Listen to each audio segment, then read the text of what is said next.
अध्यक्ष महोदय, विधेयक के प्रथम 2 पृष्ठ में से विधानसभा के समक्ष प्रस्तुत करने के उद्देश्य का विस्तार से विवरण है। अध्यक्ष महोदय, इसके अनुसार विधेयक लाने का उद्देश्य यहाँ के मूलवासी आदिवासियों की सामाजिक संस्कृति, शैक्षणिक सेवा और अन्य लाभ प्रदान करना है।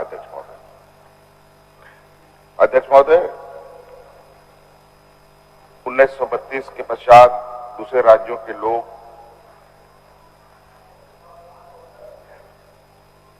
लोगों के आवर्जन के परिप्रेक्ष्य में मूलवासी आदिवासियों के सामाजिक विकास, रहन सहन, रीति रिवाज और परंपराओं पर अध्यक्ष महोदय नकारात्मक प्रभाव भी पड़ा है। और यही वजह है अध्यक्ष महोदय 1932 की मांग शुरू से राज्य में होती रही है। अध्यक्ष महोदय,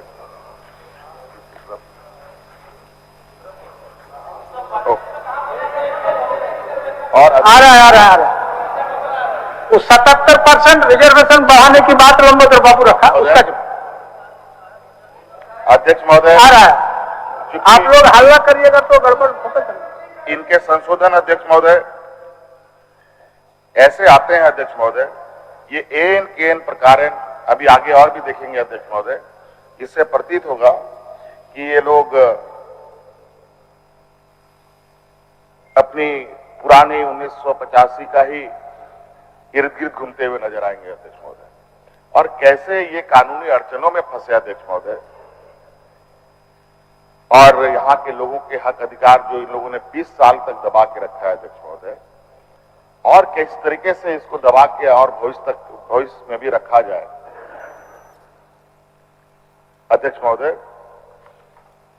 ये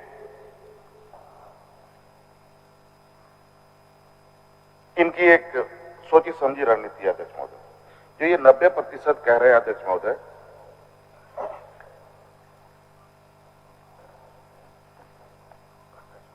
अट्ठाईस को 32, 15 को 20 और 12 को 16 करने की बात लंबोदर जी कह रहे हैं,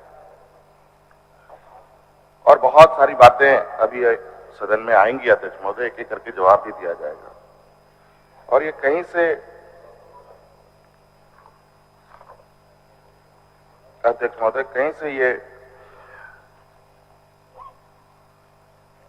जो इनका आंकड़ा है वो किस बेसिस पर ही बना है अध्यक्ष महोदय, मुझे लगता है कि ये भी सदन को बताए तो ज्यादा अच्छा से हम लोग इसको एलैबोरेट करके बता देंगे। ये इसका कोई औचित्य नहीं है अध्यक्ष। ठीक, लंबोदर बाबू और थोड़ा स्पष्ट करिए, आप क्या कहना चाह रहे हैं? अध्यक्ष महोदय, करिए। निश्चित रूप से इसका एक जस्टिफिकेशन है मैडम। हाँ बताइए। महोदय, झारखंड राज्य पिछड़ा वर्ग आयोग है, एक संवैधानिक आयोग है महोदय, और इस संवैधानिक आयोग का महोदय मेरे पास अनुशंसा है। ये अनुशंसा है राज्य पिछड़ा वर्ग आयोग जो संवैधानिक आयोग है, इसका पत्रांक 64 है, बी है 18 जुलाई 2014।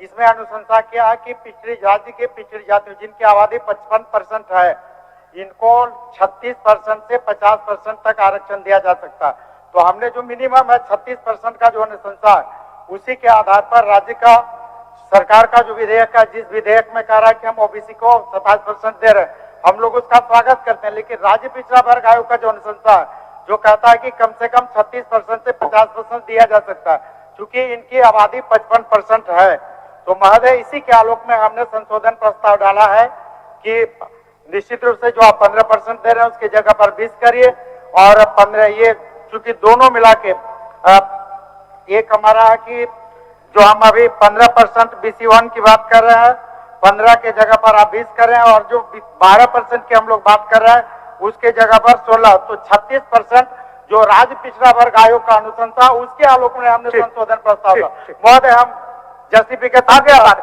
महोदय, ये महोदय मंत्रिमंडल उप समिति इसका प्रतिवेदन जो है महोदय, मंत्रिमंडल उप समिति के प्रतिवेदन के आलोक में जो जिसका स्पष्ट अनुशंसा था कि वर्ष 2002 में मंत्रिमंडल उप समिति ने पिछड़ा वर्ग, अनुसूचित जाति, जनजाति, और उसमें मंत्रिमंडल उप समिति का 2002 में स्पष्ट था कि यहाँ के अनुसूचित जनजातियों को 32% आरक्षण दिया जाए। तो मंत्रिमंडल समिति जिसका गठन सरकार ने किया था, जिसका प्रतिवेदन है, उसी प्रतिवेदन के आलोक में हम संशोधन प्रस्ताव दिया है कि महोदय जस्ट तुरंत महोदय, तो उसी मंत्रिमंडल समिति की अनुशंसा के आलोक में, प्रतिवेदन के आलोक में हमने दिया कि झारखंड राज्य के आदिवासियों को 32% आरक्षण दिया जाए। महोदय दूसरा जो जवाब सुन लीजिए, जस्टिफिकेशन महोदय, दूसरा जवाब सुन लीजिए माननीय मंत्री जी का। पूरे एक बार बात करते हैं महोदय, फिर पूरे जस्टिफिकेशन के बाद।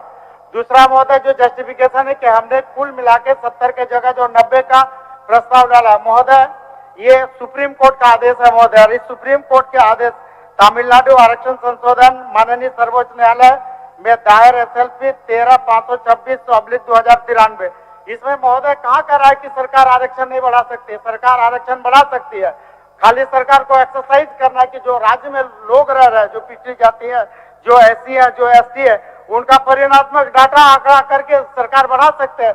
पिछले जो संशोधन प्रस्ताव आरक्षण बढ़ाने तक दिया गया महोदय, पूरी तरह से जस्टिफाइड है। माननीय मंत्री। अध्यक्ष महोदय, सरकार कभी भी विधेयक लाती है तो उस पर कई चिंतन मंथन करती है अध्यक्ष महोदय, और अध्यक्ष महोदय इसका पूरा गहन सभी स्तरों पर की जाती है, उसके बाद विधेयक बनता है अध्यक्ष महोदय। अध्यक्ष महोदय, आपको याद होगा कि राज बनने से पहले ओबीसी को यहाँ 27% का आरक्षण मिलता था। इन्हीं माननीयों ने 27% को घटा करके 14%। अध्यक्ष महोदय, हम 14%। अध्यक्ष महोदय, हम तो वापस अपनी पुरानी ये को स्थापित कर रहे हैं और उसका दायरा भी बढ़ा रहे हैं अध्यक्ष महोदय। और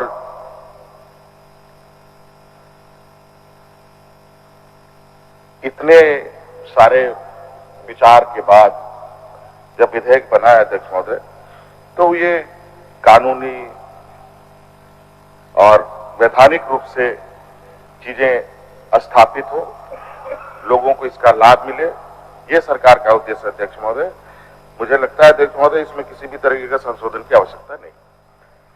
जो इसके पक्ष में है वह प्रश्न यह है कि विधेयक के खंड 02 के 4(2) के ख अनुसूचित जनजाति 28% के स्थान पर 32%, ग अत्यंत पिछड़ा वर्ग अनुसूची 1 को 15% के स्थान पर 20%, घ पिछड़ा वर्ग अनुसूची 2 के 12% के स्थान पर 16%, तदनुसार कुल 77% के स्थान पर 90% को प्रतिस्थापित किया जाए। जो इसके पक्ष में है वह हाँ कहें, जो इसके विपक्ष में है वह ना कहें। मैं समझता हूं कि विपक्ष में बहुमत है, विपक्ष में बहुमत है, ये प्रस्ताव अस्वीकृत हुआ। प्रश्न यह है कि खंड 02 इस विधेयक का अंग बने। जो इसके पक्ष में है वह हाँ कहें, जो इसके विपक्ष में है वह ना कहें। मैं समझता हूं कि पक्ष में बहुमत है, पक्ष में बहुत मत है। खंड 02 इस विधेयक का अंग बना। खंड 01 में 2 संशोधन है। क्या माननीय सदस्य श्री रामचंद्र चंद्रवंशी अपना संशोधन प्रस्तुत करेंगे? माननीय सदस्य रामचंद्र चंद्रवंशी